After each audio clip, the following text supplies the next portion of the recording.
Hello and welcome, beautiful souls. I'm Rashmi Tambolkar. I am the founder of the Compounding Circle. Now, what is the compounding circle? Let's look into that through my favorite tool, mind map.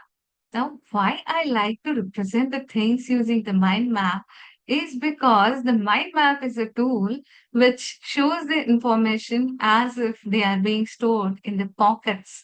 And our brain has particularly the same exact way to store the information.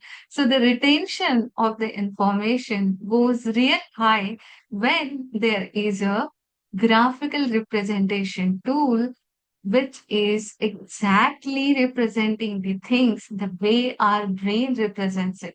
Our brain also takes care of the information in the form of the images. So let's first deep dive into what is compounding circle. And even before that, as my favorite author and the speaker, Simon Sinek says, always and always start with a why. So let's start with the why. Why compounding? Now, compounding, it happens in all areas of life. It's not just a mathematical concept. It happens in the financial life. It happens in your health area. It also happens in the relationships and all other areas of our life. Now, what Einstein said. Einstein has said this famous thing: compound interest is the eighth wonder of the world. He who understands it earns it. He who doesn't pays it. It's a very, very deep concept he has explained in such a simple language. Now, let's look into who understands it. How many percent people in this world really understands what compounding is, and who doesn't understand it, who actually pays because they don't understand how compounding works. Now, let's go back to history a bit. Andrew Carnegie was one of the richest person of his own times. That time he came across Napoleon Hill, whom he assigned a task of observing the attributes of the most successful people who has earned riches. Now, who were these rich people at that point in time? One was Henry Ford, another one was Edison, another one was Charles Schwab, who has reformed the steel industry, JP Morgan's, Andrew Carnegie himself. So he gave him access to all the mines. He allowed him to go to them and get into the business discussions with them to understand what is the formula of getting rich. After the 20 complete years of efforts, Napoleon Hill wrote a book called as Think and Grow Rich. Many of you might have heard about this book. Many of you might have read this book. Type in the comment if you have read this book from a first page to the last page. Sometimes what happens is we start with a book, read couple of first pages, and we never reach the end of the book. And this is one such book which is one of the masterpiece. Now, even if you haven't read this book end to end, I am sure you must have heard Earl Nightingale, Strangest Secret in the World. Now, how does the strangest secret in the world born? Earl Nightingale once met the Napoleon Hill, and he just said that this book looks incredible and this formula needs to be shared with more and more people in a most possible, easiest manner so that everyone will get access to this formula. Everyone understands what's the master key for the success, and hence he created a audio file called as the strangest secret in the world. Now, if you will decode the strangest secret in the world, it first tells you what you think all day long, you become that person. The second thing, it tells you how to get a clarity of a thought. And the third most important part of that audio is all about how to take the actions and actually invite or attract the riches in your life. Okay. At the same time, in the beginning of that audio, All Nightingale says that at the age of 25, each one of us are extremely thrilled. We all are considering we are going to be super successful. While what happens at the age of 65 is only 1% are rich, 4% are financially free, and rest of the 95%, he doesn't define that in exact percentage. He says that they are still living their life in a rat race. Now, let's just see if what he was saying at that point in time holds true in today's date or not. Let's just ask our favorite thing, the ChatGPT. Okay. Now, how we will know about this? Let's prompt. Give me the total population of the world. Okay. Now, this detail might be like as of May 16, 2025, it is 8.25 billion people. Okay. Now, let's also get information like give me total wealth in the world. Let's see how much wealth is there. As of 2024, so this data is calculated last year, it seems like the global wealth is estimated to be 454.4 trillion. Okay. This is according to a Credit Suisse report, so quite reliable. All right. Now let's see top 1%.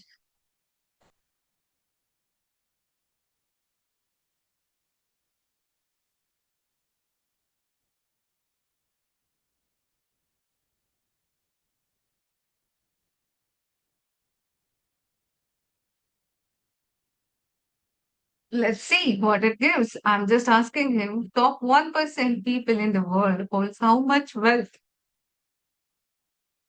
Half of the wealth is being held by the top 1% people in the world. Now let's just ask like,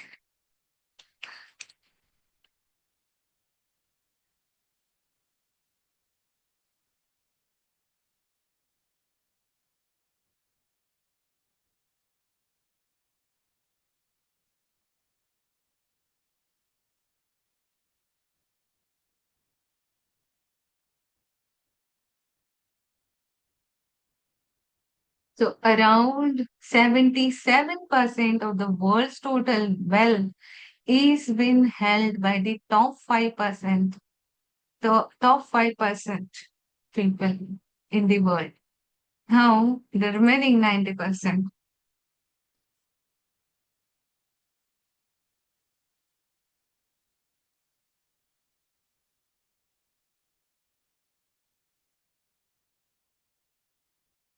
I guess the answer is quite obvious. It is going to be 23%.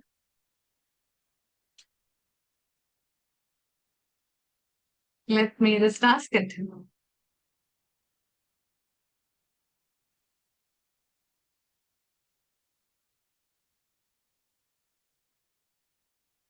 Now the date is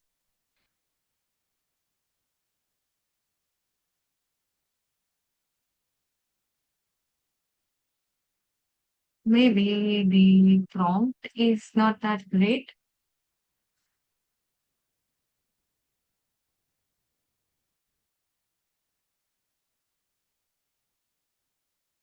Give me in table format months percentage held by top 1%, top 5%. and remaining. Could you clear idea? So basically, the crux is to understand that disparity of 1% holding the half of the wealth in this entire world is still there. So if you will see, like top 1% holds around 50% of the global wealth, top 5% holds around three-fourth, more than a three-fourth of the global wealth. Now, the next 5%, that is second to fifth percentile, that is calculated in the percentile. The 4% are just holding the 29.5%. That is 77 minus 47%. And the remaining 95% are just holding the 23% of the well, so these are certainly the people who are living the life in the rat race. These are the one who are financially free, and these are the one who are creating a very, very huge generational wealth. Now, who belongs over here? We all know Steve Jobs, Bill Gates, Ambani, Tatas, Elon Musk, Jeff Bezos. All these are belonging over here. All we can do is we can first aim to be here, and with one superb idea, the way Steve Jobs built an Apple, there is a possibility to also reach the top 1%. And that's what the life of compounding is all about. Now, there is another very important insight on this why part. Bob Proctor, who's another very influential thinker, he said that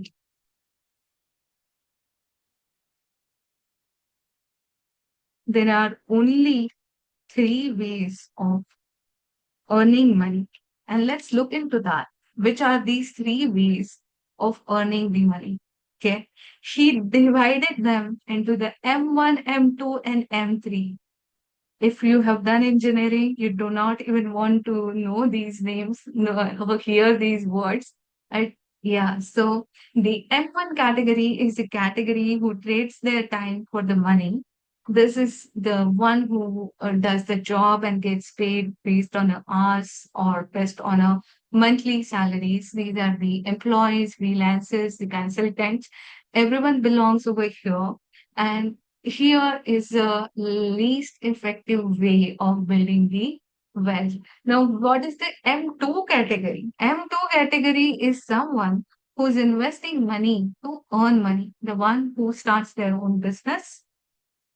You use capital to generate the returns. They might be investing in the stocks, mutual funds, and the businesses. This requires a financial knowledge and a risk tolerance. You need money to make money.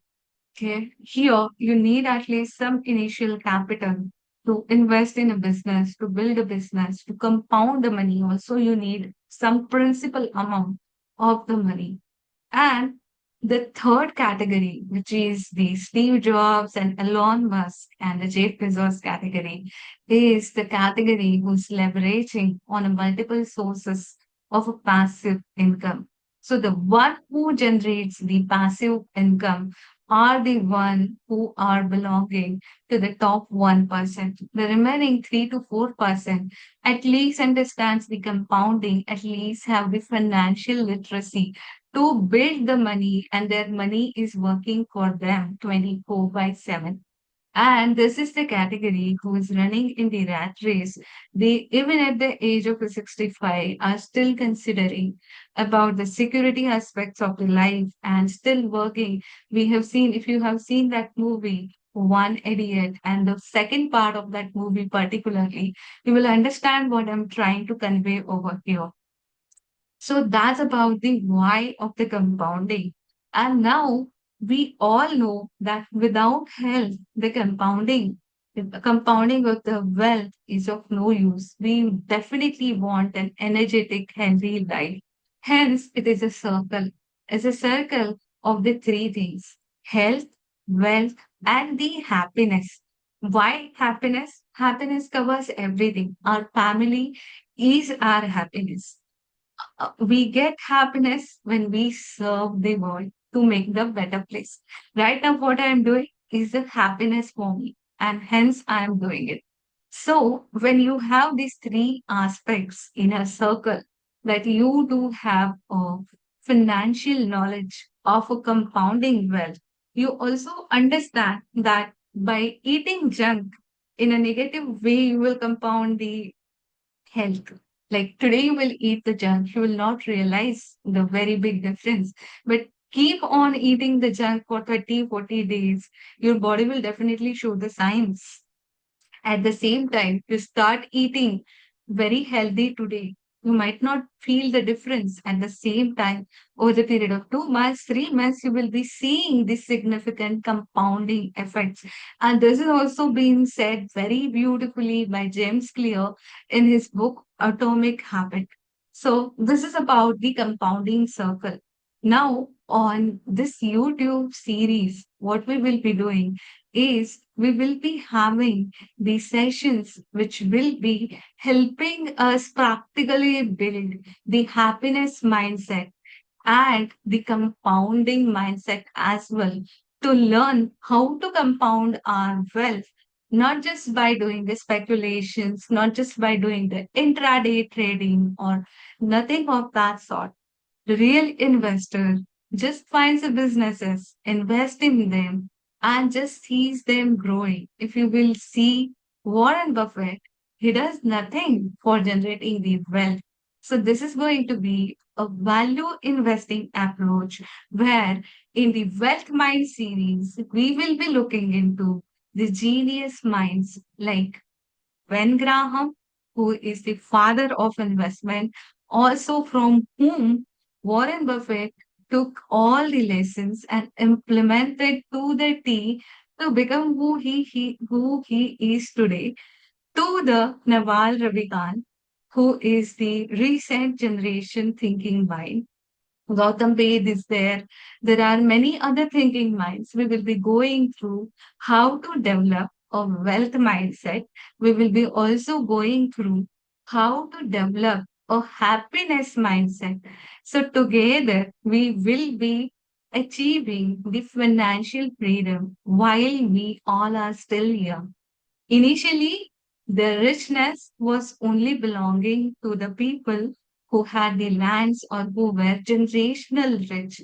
Now we are playing a level game where everyone has an equal opportunity if they decide to put focused efforts in a right direction and use their mind, then their sky is the limit. You can achieve whatever number you just would like to achieve. So, with that intent, today I'm ending this session. I will look forward to see you tomorrow with the wealth compounding series where we will be looking into the wealth minds, wealth geniuses, and some basic formulas of value investing to take this journey of compounding wealth to the next level.